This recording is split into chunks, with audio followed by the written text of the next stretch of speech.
অনেকে। রেজভির বর্ণনায় 1996 সালের 5 সেপ্টেম্বর রাতে গুলিস্তানের এক বারে হয় পরিকল্পনা।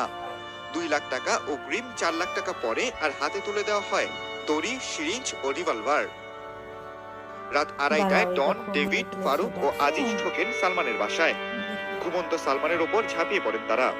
সালমানকে ক্লোরোফর্ম দেন তার স্ত্রী সামিরা। চেতনা ফিরলে শুরু হয় ধস্তাধস্তি। পরে আজিজের নেতৃত্বে ইনজেকশন দেওয়া হয়। কিছুক্ষণের মধ্যেই থেমে যায় সালমানের নিঃশ্বাস। আর পরে তাকে ফ্যানে ঝুলিয়ে দেওয়া হয়, যেন মনে হয় পরিকল্পিত হত্যা নয়, এ যেন এক আত্মহত্যা।